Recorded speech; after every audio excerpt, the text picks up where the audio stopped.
Hello everyone, welcome back to my channel. Long time no see, especially in my case, because Alex Krainer is very busy gentleman, and you can see Alex on many other channels. And all of us who interview Alex very much appreciate him. I just want Alex to know, because you already have a great audience. My audience absolutely appreciates you too. And I want to say to everyone who is joining us, just to give us in a live chat a quick comment if the sound is good, if the video is good, because we will soon to start this live stream. Thank you so much for joining us. The links to Alex Krainer, his Substack and his website, you can already find down below the live stream. I am back from Vietnam, everybody. Can you imagine? I went to Vietnam. If you want to see the pictures, go to my Instagram and you will see how beautiful that country is. Thank God it wasn't completely destroyed and people survived. And then I have a video before we end this live stream to show you what happened in Vietnam. Not as far as war, but as far as Bill Gates. But that's another story. Alex, welcome back to my channel. Thank you so much for finding time on Saturday for this live stream. It's a pleasure, Anya. Thank you for having me. So I was away. I was completely disconnected from what was happening. And that was a good thing because the world is still here as I came back. But I want to ask you a very general question, but I'm actually quite curious. When you look at the current state of affairs in the world right now, what is your most burning question right now? My most burning question. That's a hard one. I'm not sure that I have a very, very burning question at the moment because I feel, I have to say, I feel very, very optimistic about things that are happening.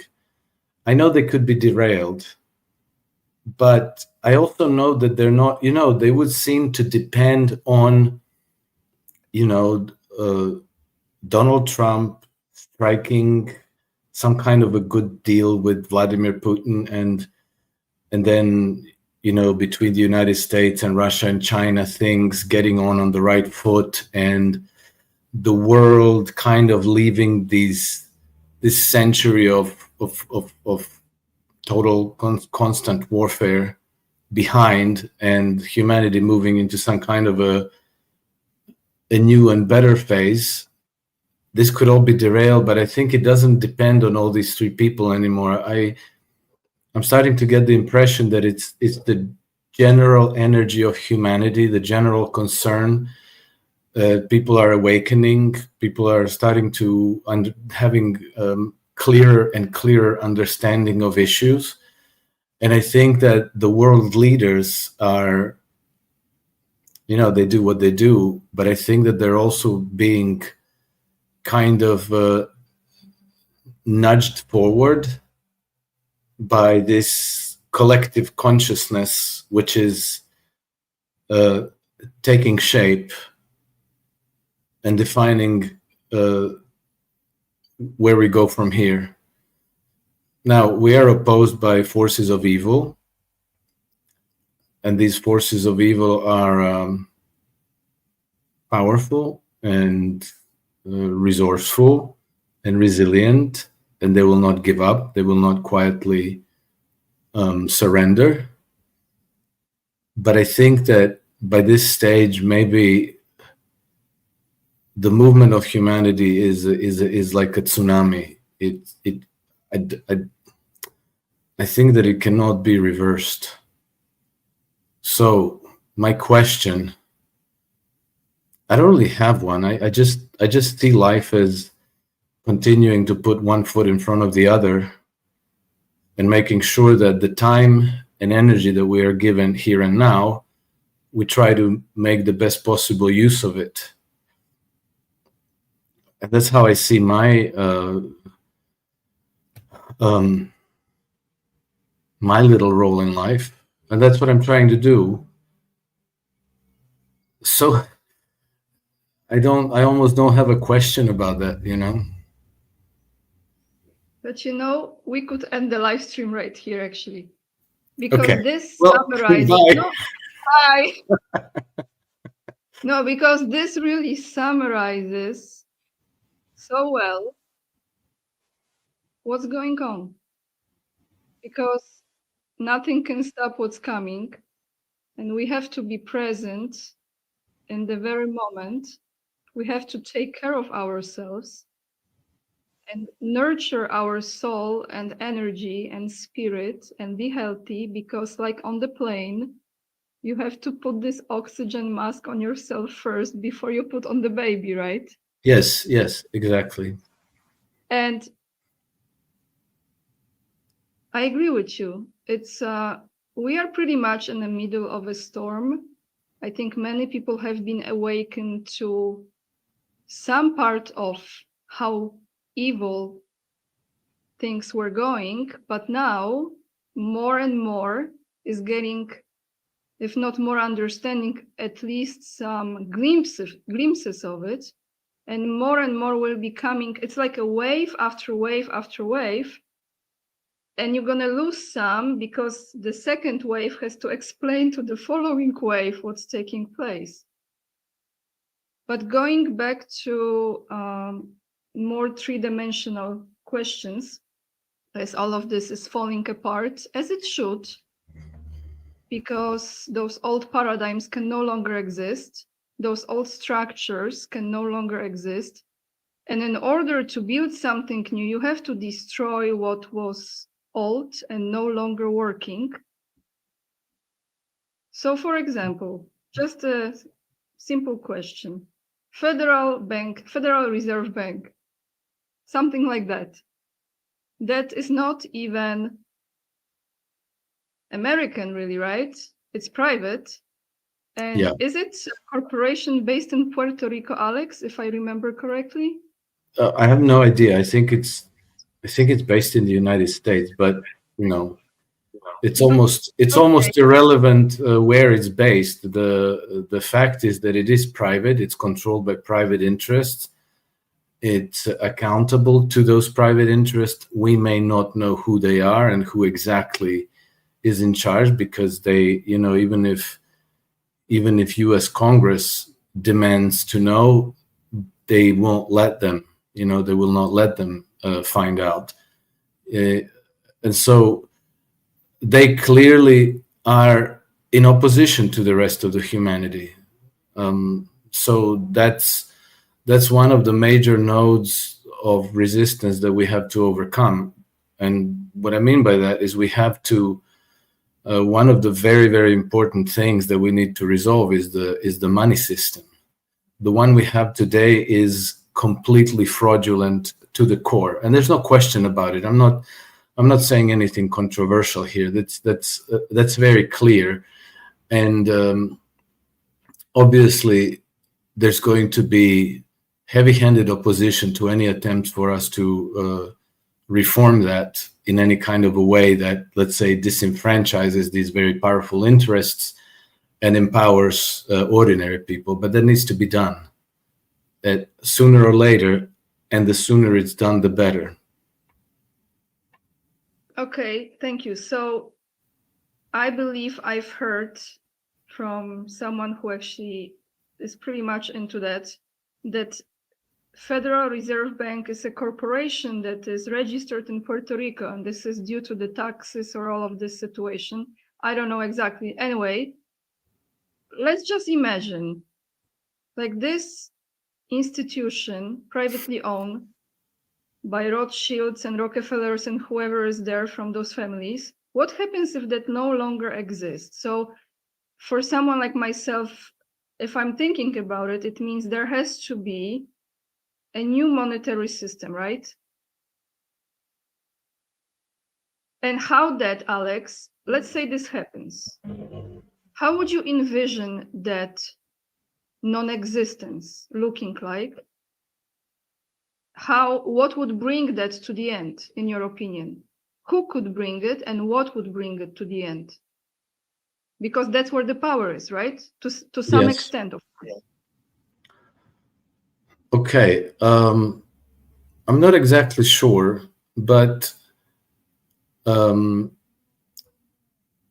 try to explain money to you the way I explained it to myself, because I studied this in school, and when I started working, I went through all those textbooks trying to understand money, and it was not possible to understand it. That is, it's technical mumbo jumbo that they tell you blah blah blah, but you don't really get it.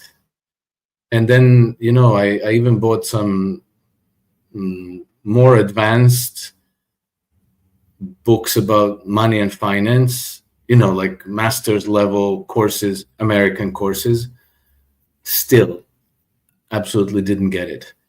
And then when the internet kind of came of age and you started having access to documents and documentary films and lectures by people who understood it, then you realize it's really simple. It's not complicated. They just make it complicated in school, so that kind of like with pharmaceuticals. There's like this whole mystery about it. Leave it to the experts. They'll tell you how to cure yourself, and you just do what they tell you, and don't do your own research. That's bad. Can I say something here? Yeah. Meanwhile, nature heals. Yes, it does. So here's how I continued to research this, and I continued trying to understand what money was. And finally, I managed to kind of explain it to myself by trying to imagine a society without money. And so if we go back to, let's say, picture a nomadic tribe, and I think that most people might have seen at least one documentary about the life of nomadic tribes. What you see is that everybody contributes to the group's subsistence, right? Everybody is involved in assuring the group's survival. The only people that don't work are even the toddlers work. Even the toddlers are given, responsibilities, but maybe very old, and the babies. Everybody else does something. Maybe most of the time their lives are leisurely, they're not stressful and frenetic, but everybody has to do their things in a certain way, and it works. Okay, they don't use money, they don't need to. But then, when people figure out agriculture, and they figure out how to preserve foods, by drying it, smoking it, by fermentation and other methods, then they start to generate surplus. And as they learn agriculture better and better, they are able to generate a lot more surplus. So now they have more than they need, which means that not everybody has to work. So now what you have is you have surplus labor. And so, and people, groups, they understand what they need. And let's say that once they have surplus of labor, they might decide, hey, let's clear this road to the next village so we can trade with them. Or let's build a bridge across the river to the next valley because there's fertile land there, so we can till more land, and we'll have even more food, or we can diversify crops to have more different kinds of things. And so that means that at that point they can divert some labor to creating capital goods, roads, bridges, storage houses, things like that. And so what happens at that point is that in the group they have to decide, okay, this squad of men who are going to build that road or their bridge, well, they have to feed their families still. So they have to have access to the surplus that the group produces. And so somehow it's decided, okay, every family gets so much rice, so much cooking oil, so much meat, fish, vegetables, whatever they need every week. And so a simple solution like that practically imposes itself there is that everybody gets a certain kind of voucher, whether it's a real voucher or whether somebody sits at the storage house and does their own accounting there, keeps note who drew how much from the general store. These vouchers or this system of accounting would serve the equivalent of money or credit. The group gave itself credit in order to construct the capital good that they needed, that would make them more resilient, more productive, wealthier, that would raise their standard of living. And then let's say this bridge gets built. And now, in the next cycle, the group is even wealthier, even better off, standard of living has improved, they produce more surplus. So now they're even more wealthy. And now they can say, well, we can build a wider road, we can build machines, tractors, we can build libraries, hospitals, schools, cathedrals, whatever. But the point that I'm making is that this system of drawing from the surplus in order to invest, in order to make that investment, into something that the group decides that they want, is probably the earliest origin of money, certain vouchers. And it doesn't need to be vouchers. It can be just a system of accounting because, for example, Egypt, so it was like a civilization that had a 3,000-year continuity. They never used money. And I think that who built Machu Picchu? Was it Aztecas? I think so, yes. Mm-hmm. Yeah, I think it was Aztecas, or maybe it was Incas. Incas, right? Incas also built a civilization without ever using money, but they did have a system of accounting. And so two important points is that the money was the manifestation, money was the product of the surplus of the group, of the surplus wealth. So you were drawing on the surplus that you produced. You were investing your own wealth into something that you wanted to build. The second point is that the decision about what gets built belongs to the group, right? The people in the group decide, we want a bridge, or we want a road, or we want a cathedral, or we want a school, or we want a hospital, right? So those are two very important things, because we as members of that group know what would make our lives better.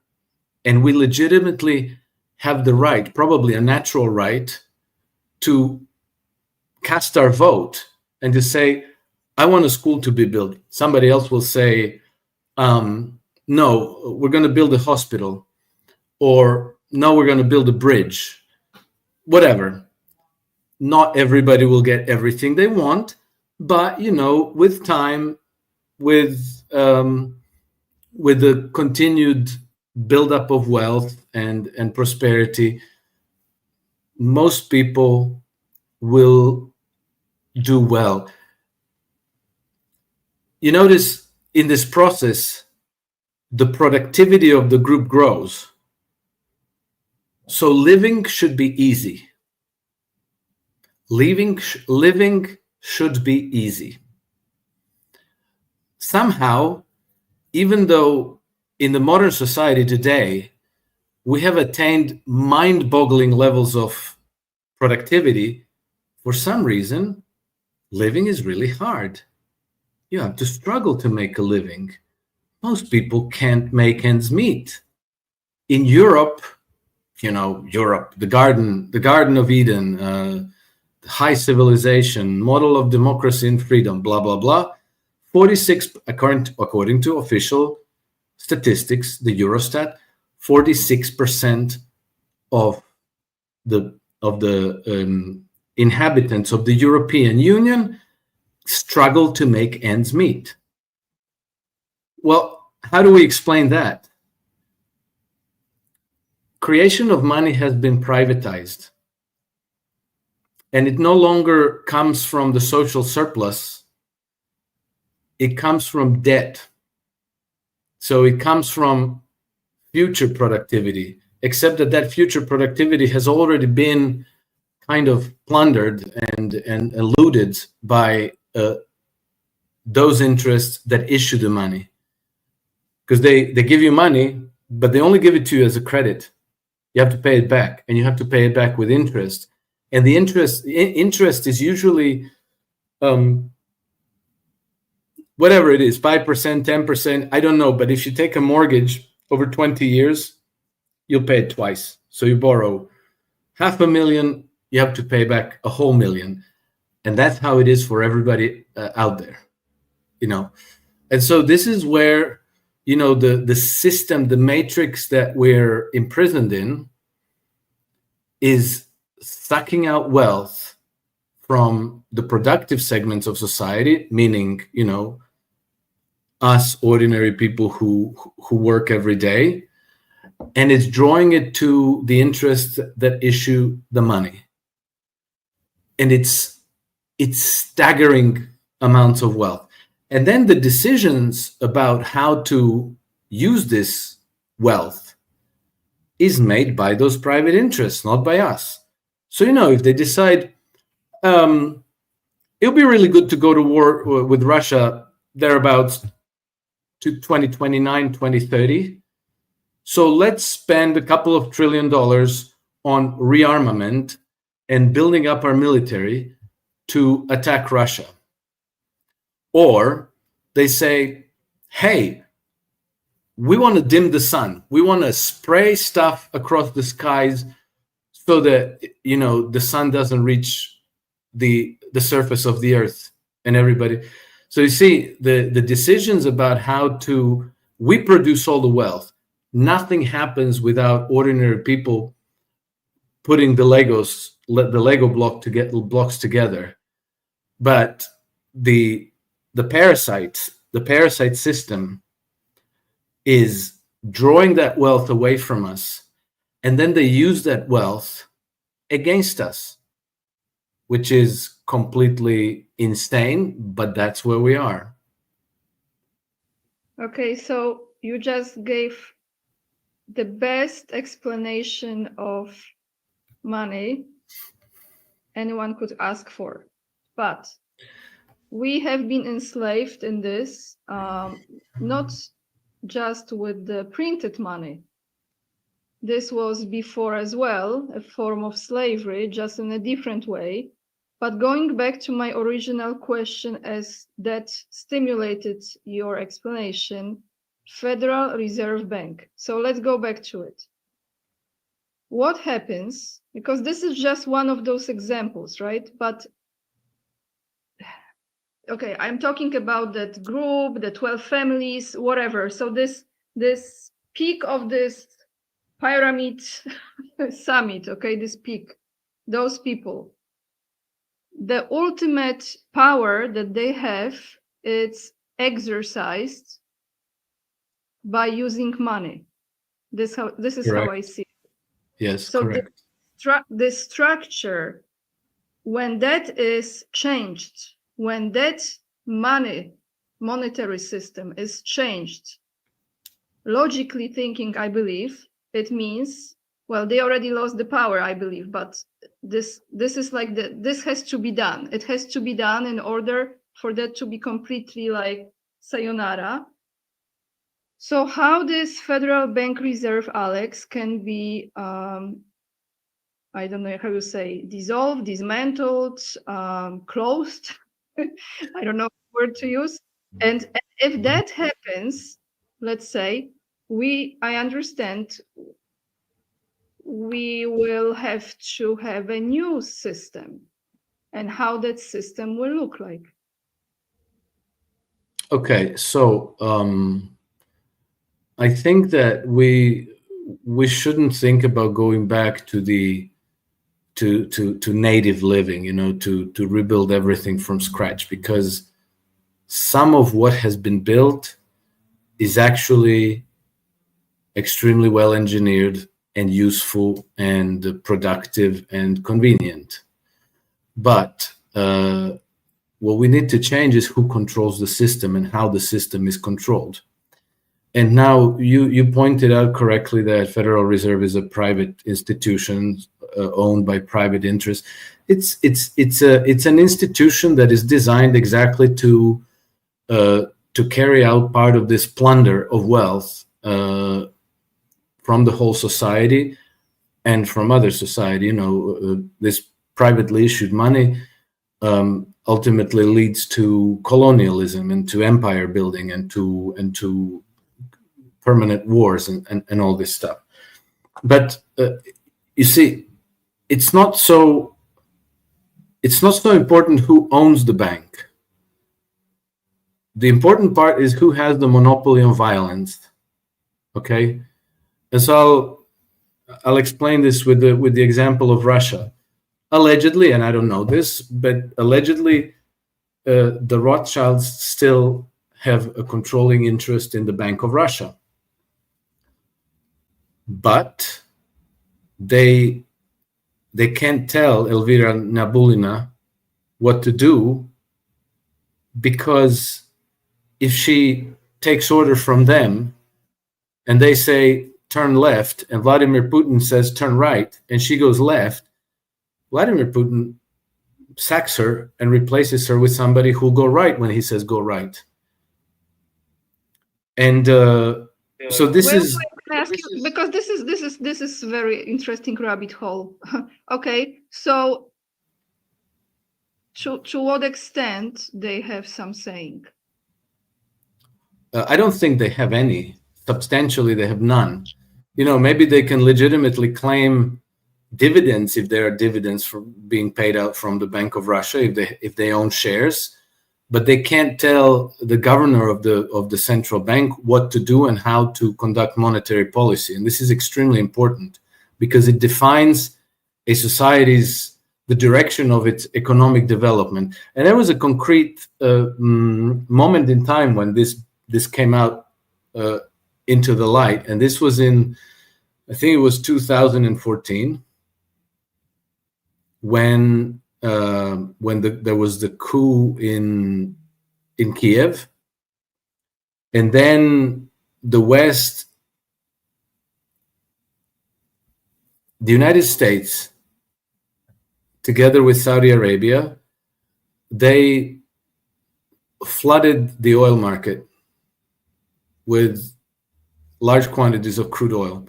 That is, I don't know if they really if they really did it, because I very much doubt Saudi Arabia's ability to increase production as required, but that was the narrative.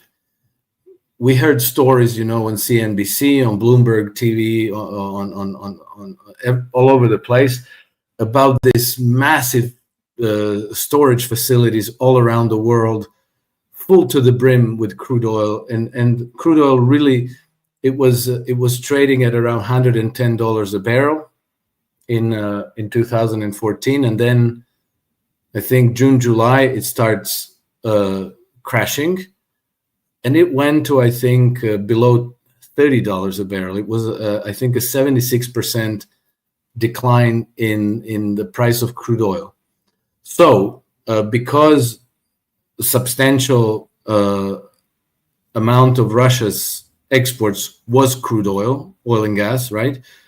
The ruble started tanking alongside with oil. And so Elvira Nabiulina, the governor of the Russian central bank, started selling off Russian central bank's reserves, gold and hard currencies, and I don't know, the sovereign bonds of the United States and Europe, whoever, I don't even know exactly what, in order to defend the ruble. this was exactly the wrong thing to do, but it's exactly what central bankers tend to do in these situations in the West. And that's a big, deep rabbit hole to get into. But just to cut the long story short, Vladimir Putin intervened, and he told her, stop defending the course of the ruble immediately, and she had to stop. Because why? Russia's state budget is in rubles, right? So if the oil price tanks and the ruble tanks with it, then the loss is not all that big, because you're still paying state salaries, you're still paying all the bills in your domestic economies in rubles. So now maybe you're earning less dollars from your oil exports, but if the ruble tanks as well, then you're converting those dollars into more rubles. Do you see? And so your state budget didn't crash. Maybe it was dented a little bit, but you didn't take as much pain as you would if the course of the ruble versus the dollar remained the same. Then, if your revenues from oil, if oil price halves, then your revenues from oil in US dollars also halve. But if the ruble halved against the dollar, then you're in the same place, and your state budget didn't move at all. So nothing happened.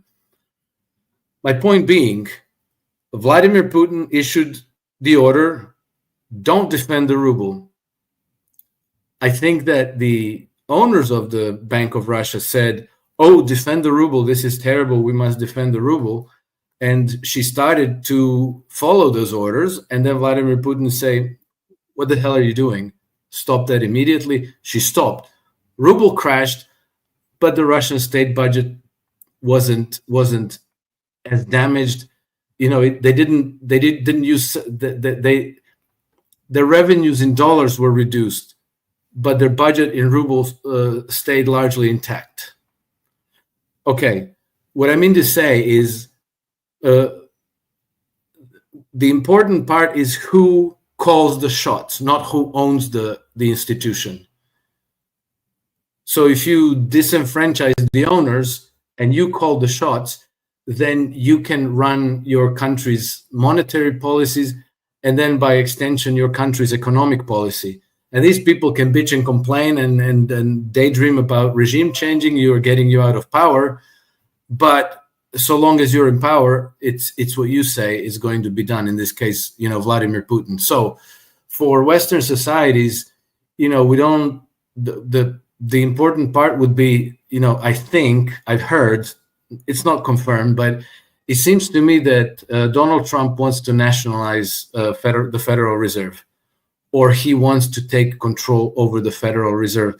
And the point I made with the nomads who learn how to do agriculture is that the decision about how the money is used, how credit is issued towards what kind of uses, has to be a political decision. So it rightly belongs with the state. Now, people will say, oh, you're a communist, you're a socialist. No. It rightly belongs with in the political process, which means that people must be given the say about how the money is going to be created, what credit is going to be used for, what kind of things we're going to build, what kind of things we're not going to build. And so that belongs not in the independent Federal Reserve controlled by private interests. It belongs with the state. And then it's the people's job to make sure that the state makes those decisions in accordance with the people's will and not in accordance with the private bankers' desires. But people always win. But as they say, the price of liberty is eternal vigilance. So people need to participate in the political process rather than being passive observers. Passive complainers. Yeah, exactly. Passive complainers, because you're not going to get anything done by complaining. But if you take action, then you can do things that they, the American people voted in Trump into the White House twice against the wishes and against the best efforts of the other side to make sure that that doesn't happen.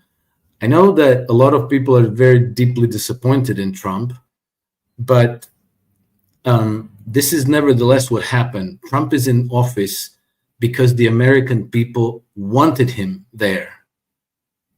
And so in the same way that as they made that happen, they can also exert political pressure to fix the infrastructure in the United States for once, to build high-speed railroads across the United States. If the Chinese could build 40,000 kilometers of high-speed railroads in 20 years, the United States should be able to do the same or similar, and on and on and on and on. There's a lot of things that people want, but they have to make sure that their political representatives carry water for them, not for private interests. Thank you, Alex. I will say it. Say it. I say it.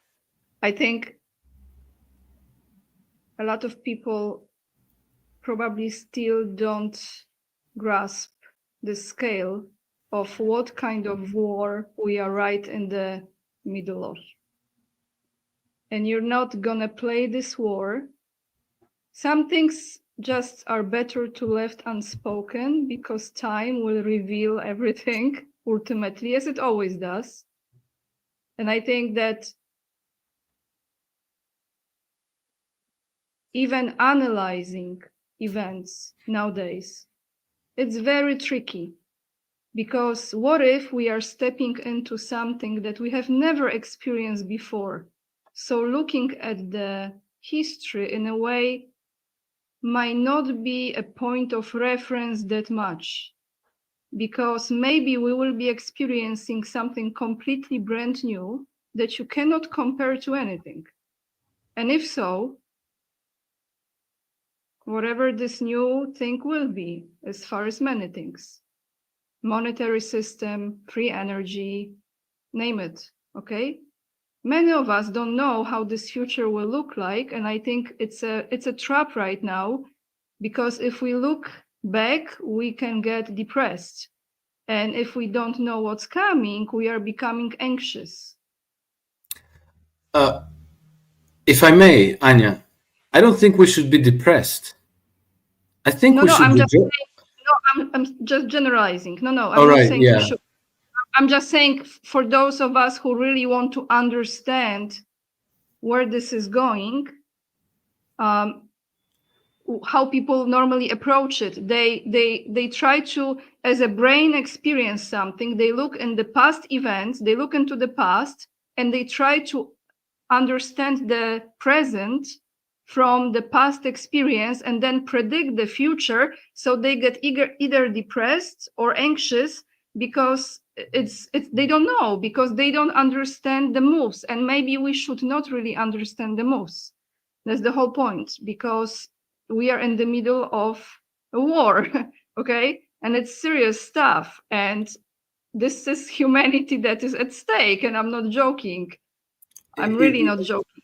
Yes, Anya, you're right. But I think that we have to have patience, because all these events unfold on a time scale that is very different from what we individually in our lives, the way we think about cause and effect in our daily lives.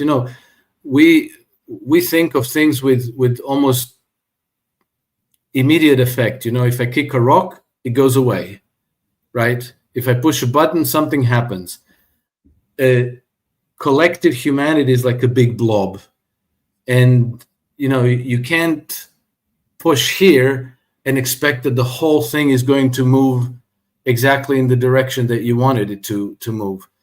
So we have to have patience, but we also have to keep perspective on what has transpired these last few years. And if you go back 5 years from 5 years into the past, you remember that we had that pandemic, that they were promising us a new normal, and that they were telling us that, you know, don't delude yourself that you're going back to the old normal. That's never happening again. And they were preparing us for a life with sanitary passes on a permanent basis. If you want to go on a train, on a plane, in a shop, you have to show your vaccine thing. They were telling us that we're going to have to get boosted regularly, probably on a permanent basis. They were really pushing this great reset very hard, and it all fell apart. It all fell apart. And so, you know what happened? They lost and we won. And then, you know, if you look at these global geopolitical issues, remember how they had the plan of taking down 7 countries in the Middle East in 5 years? And now it's been more than 20 years, and they have taken down only 6 countries and not 7. And that 7th one is going to be the graveyard of this empire, meaning Iran. They wanted to break up Russia and destroy it. They failed. They unleashed a number of very big projects that were really critical for them to affect the transition in the direction that they want. And every single one of them failed. You remember, it was not so long ago, like a year or 2 ago, that they wanted all the countries to sign up for that global pandemic treaty. Where's that now? And so on and so forth. They're not giving up. We didn't win yet, but we are winning. Yes, and that's And the only way we could lose is if we surrendered, or if we succumb to defeatism. No, I think you maybe you misunderstood me, or I didn't express myself well enough. It's not that I think you know my take on this. I see the future actually in a very bright way. However, we are still on the road there, and it's like the chicken with the head cut off. The legs are still running, and they are hitting the walls on every side, making the noise. And you know, that's what's happening, because the act of desperation of especially with Schmovit and pandemic and pulling off all those tricks on us. And I just want to say, many of you have not been following me, but I was one of those people. I said, excuse my language, I said, screw it. I'm going to travel without any of this BS. And I did travel. So yes, it was possible to do it. You didn't have to comply. You didn't have to obey their rules. You just had to find a way, read the script with the tiny print and point at that, and that's it.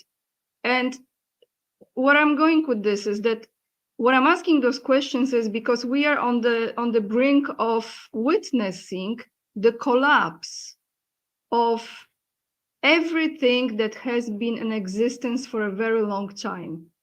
And I'm just wondering, like, for example, with this Federal Bank Reserve, or now I want to ask you about European Union, Alex. Let's talk about European Union, okay? Because we know this project also is going to collapse. We know it. So I was thinking about this, and I want to ask your thoughts on that. That collapse, how it will look like? Will it officially kind of started in a way, not officially, it started, but let's say countries leave. Slovakia leaves, Hungary leaves, Italy looks like very much so, might be arrivederci as well, okay? Then I will not be surprised, maybe Germany, I'm feeling it for some reason. So let's say some countries leave. So how this will look like ultimately, where it will put European Union, how euro currency will no longer exist. Will they, many questions I know, but I'm sure you understand my thinking. Will they try to pull off the bail-in on customers in the banks in European Union countries before that final collapse? That's it. And I mute myself. Okay, so we're not completely in the dark. We in our lifetimes we've seen this happen. I grew up in former Yugoslavia, and then in 1991 it disintegrated, and all of the 6 constituent republics of former Yugoslavia went their own separate ways. And then, from one moment to the next, we had a new currency. The central bank issued a new currency. You swapped whatever Yugoslavian dinars you had. You got Croatian dinars in exchange at some rate. And life goes on. Nothing special.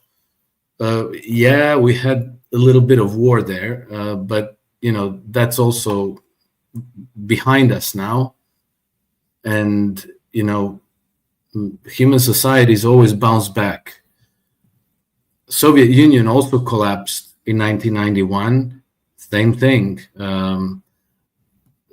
It was a little bit different because the Soviet Union kept the same ruble for all of the former Soviet republics a whole year after the place collapsed. But this was all part of the dirty tricks of the IMF and World Bank and all of these Western financial advisors that came to Russia, not to help it transition, but to actually conduct the largest ever pirate raid recorded in all of history. So that was deliberate to plunge Russia into this catastrophic inflation, which turned everybody overnight into poor people. So your question, will they bail us in? I'm not sure that they will, because I'm not sure that they can. Because if you try to bail people in, that was done in Cyprus and in Greece back in 2008. But if you try to bail in the French, you're going to have guillotines back on the squares in all French cities, and the bankers and the government officials are going to get beheaded. That could happen. So I think that what's going to happen instead is that the European Central Bank is just going to continue printing euros, and they're going to cause price inflation in Europe.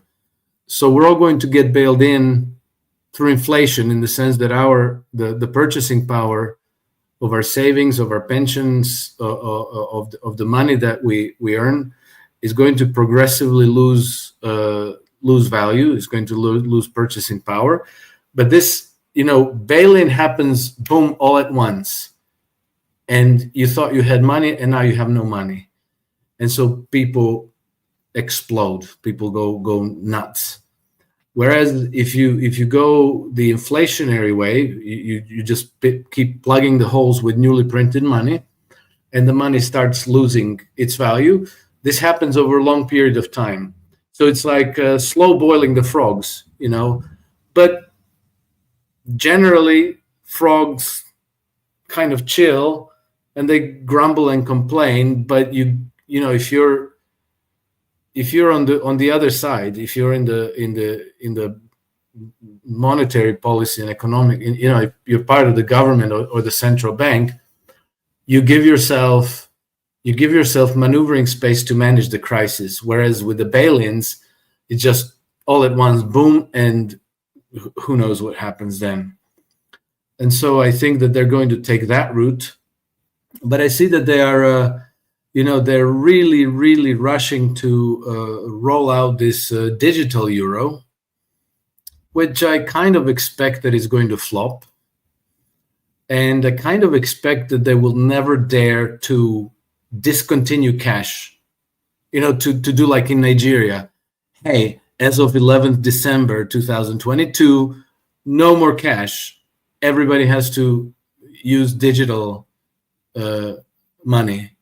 And then the whole economy collapses, and then the central bank head ends up in prison, and the president ends up thrown out of office, and then the next people in the office just say, never mind, we're going back to the old normal again. So I think it's going to be a little bit like that, probably. It's like absolute shit show if that happens. But okay, now, how do you see that end? Do you see that end starting with countries exiting the EU? How do you see the end of European Union completely? Or do you still see some kind of resemblance of EU, but with smaller number of countries that are part of it? Or you see no EU at all? I think that what might happen is that you're going to have certain countries start pulling away. Maybe, Hungary, Romania, Slovakia, maybe Germany. Maybe you're right, because I think that if AfD comes to power, which could conceivably happen, if not now in the near term, then maybe by the next elections, they said it, they want Germany out of the EU. And then there's going to be some watershed moment. Let's say Germany wants to exit the EU. Well, after that, it's Italy, Alex. I think Italy will go. It's entirely possible. And let's say Italy starts to exit the EU and exits, and then the whole project kind of starts to lose coherence, starts to lose sense. And then it's like when the Soviet Union was crumbling, it lost its coherence. It wasn't. Nobody felt like it needed to be kept together. And then at some point in, I think it was 1991, there were these Belaveja Accords, where all these representatives of constituent republics signed this document. And then from one day to the next, it was Soviet Union is no longer. And I think that this is going to happen with the European Union. At some point, presidents of individual countries will just simply be brought together, and they're going to sign some kind of a dissolution of the European Union.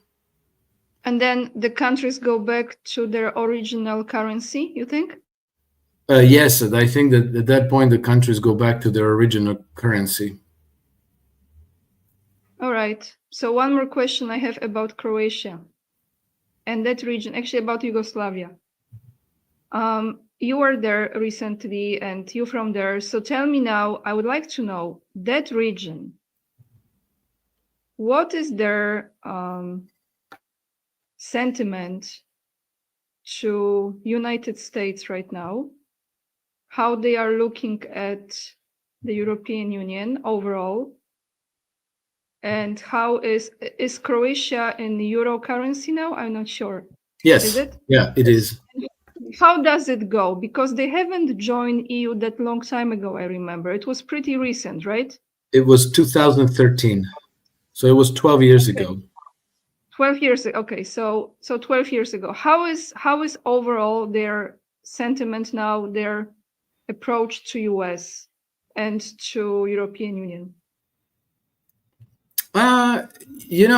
If you read daily newspapers and watched television, you would get one impression. And Croatian media are exactly the same as German, French, Italian. It's all monoculture. It's kind of really Soviet style. The narrative is being very much controlled, but people are no longer buying it. We have been in the European Union for 12 years now, And it's been a profound disappointment, because not only are we not better off for being part of the European Union, we are much, much worse off. So we are in the middle of a demographic collapse. The people's, there were many people who thought, okay, so now when we're in the European Union, people are going to be able to go and work jobs in Austria, Italy, Belgium, France, wherever, and then that will force salaries in Croatia to come up, and it'll lift our standards of living and the law and order and democracy and freedom, and all of these wonderful things are going to happen.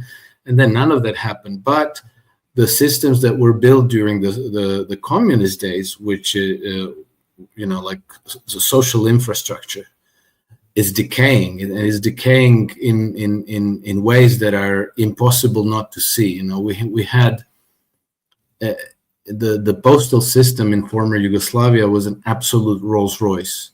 It worked like Federal Express on its best day, and except it cost next to nothing. And this was very important because it enabled people to do business. Before the internet, we had order through catalog, and people had businesses where they would, use the post office to send samples for people to choose, and then you were able, the postman was Stripe. So let's say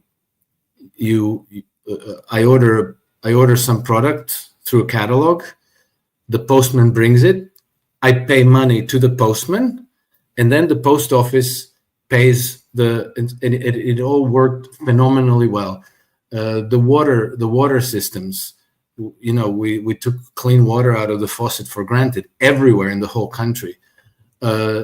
Trash disposal, it worked like magic. You dropped it in the dumpster, and then it disappeared somehow, and however much trash you threw away, the cities were clean.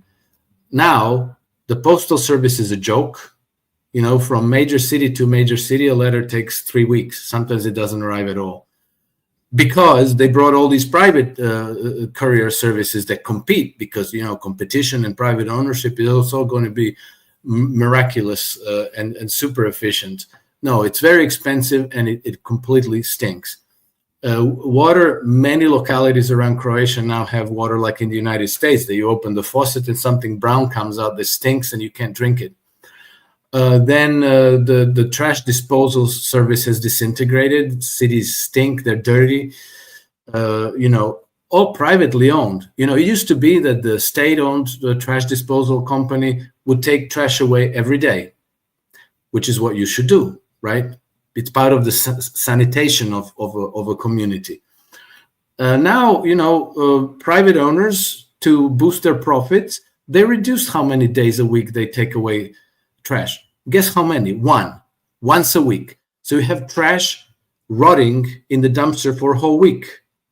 In the summer, it's a real problem. Then what do you get? You get fleas, you get rats, you get cats, you get a whole new ecosystem. And then at some point you're going to have a problem, because maybe plague is going to erupt. So that we never had that.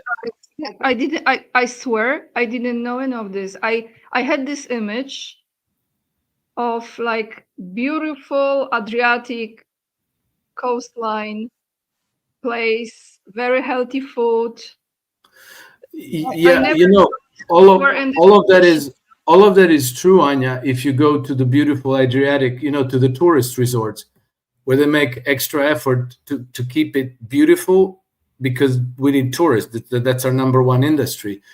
But if you go to inner cities, which used to be clean, you're going to find, not maybe situations like Baltimore or Paris or Philadelphia, but we're on that trajectory. If it continues this way, we're going to be just like those U.S. cities. And then we had no homeless people. There were no homeless people. Now we have plenty of homeless people. The health system before used to function correctly. It wasn't the best health system in the world, but if you needed to see a doctor, you saw a doctor. If you needed an X-ray or an MRI, you got an X-ray, an MRI in reasonable time period. It's like you get it next week or in 2 weeks. Now people are on waiting lists for months and months and months, and it doesn't make any sense, because by the time you get your treatment, maybe you're dead already. And so this all happened in the last 12 years of the European Union. We are now worse off than we were after we got out of the wars, which lasted from 1991 until the end of 1995. In 1996, things were not as bad as they are today. So, the answer to your question, what people think about the European Union, they're not impressed. They're not impressed at all. They want return to the old system. And now you have like a resurgence of nostalgia for old Yugoslavia, the old communist country, because life was much, much better for most people. And I would dare... Sorry? More organized. It was more organized. Everybody was better off in the sense that everybody had some purchasing power. People didn't have debts. Living was cheap. Apartments were cheap. Healthcare was cheap. Postal system was cheap. Everything was cheap. Roads were free. There was no property taxes, and so on and so on.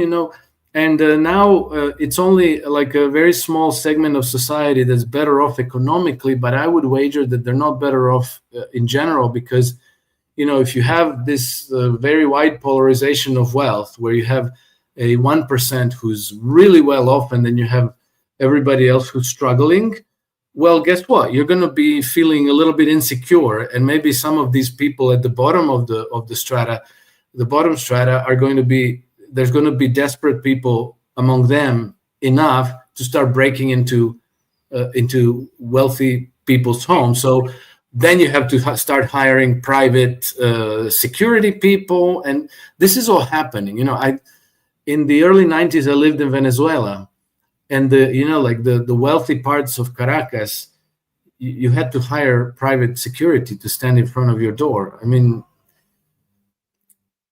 in former Yugoslavia, nobody had bars on their windows. The first time I saw bars on any window was when I went to live in Venezuela. I thought, the windows were, even on ground level, nobody had bars on their windows. We were very secure. The place was very secure. Croatia is still very secure. You don't feel like you're in danger. But if we continue on this trajectory, that's going to change too. How is the migration there? We're doing our part. We get migrants. We get plenty of migrants. So far, so good. There hasn't been. We haven't had problems like in Britain and Belgium and France and so on. But it's becoming noticeable. You go out on the city square and you see a lot of people who are not from there. Croatians tend to be very friendly and welcoming. So, if it happens that you get a waiter who doesn't speak Croatian, people tend to kind of But no troubles, no rapes, no knives, no crimes. Well, let's say that it's not widespread as Croatian is. They don't inform. They don't inform the public. Well, either they don't inform, or it's not really happening at the scale as it is in other Western countries. You see, Croatia has this blessing and a curse that our language is kind of not very common, and it's not very easy to learn.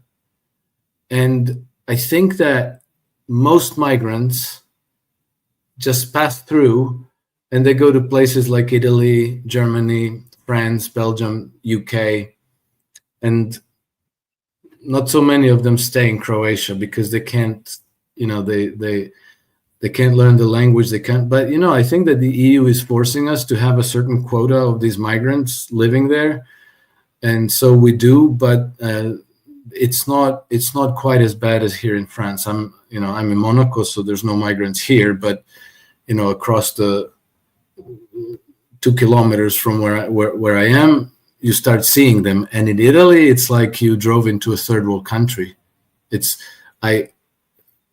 Italy is unrecognizable. It's like you came to Africa.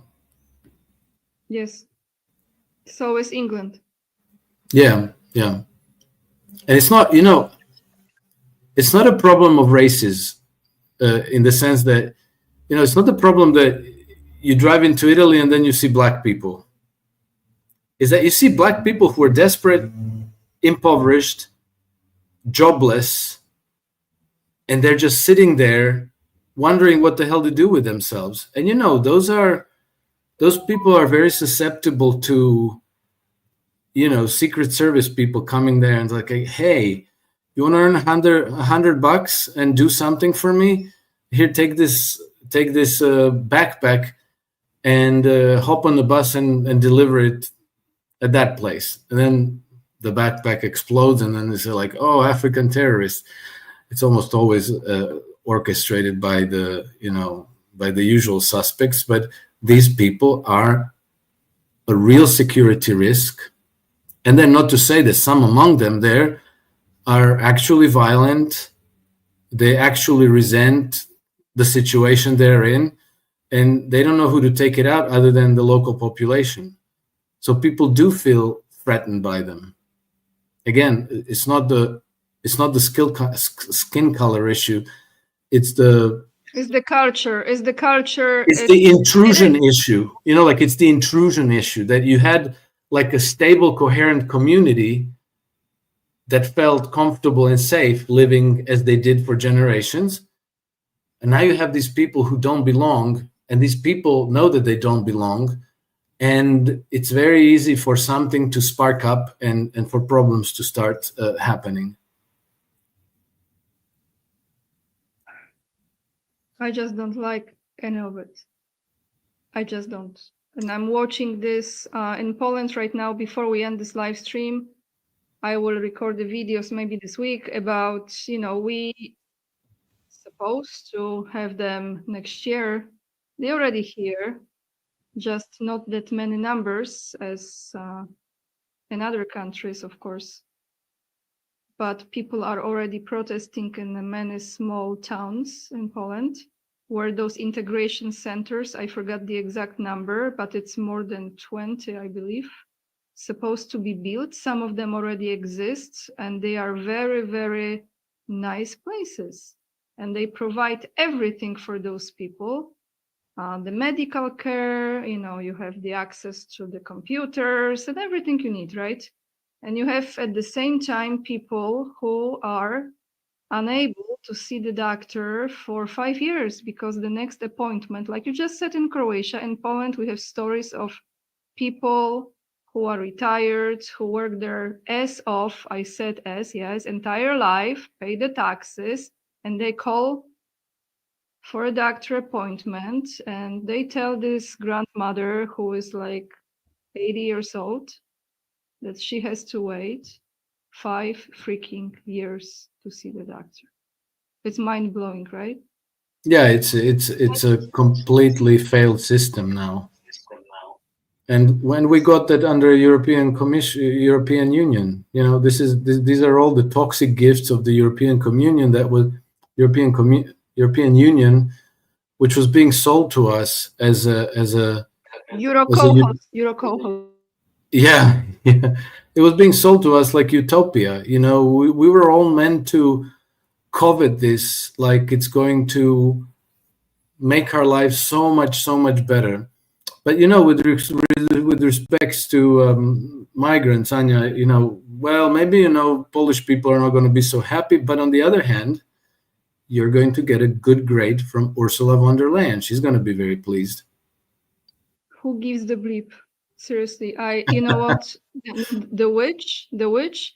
I think Klaus is already Auf Wiedersehen. He was Auf Wiedersehen, I think, a long time ago. This is the whole show we are watching, but she will be next.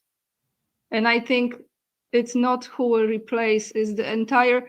I really believe all of this, like we started this live stream and we are about to end it now. What you said in the beginning of this live stream was exactly what is happening, Alex. People are waking up because one will wake up with the number of illegal immigrants witnessing that. Another one will wake up by calling the doctor and having to wait 5 years for appointment. Another will wake up when someone in family will die because of certain thing they put in their body, for example. Which was perfectly safe and effective, right? Yeah, of course, yes, absolutely. And another one will wake up for a different reason, right?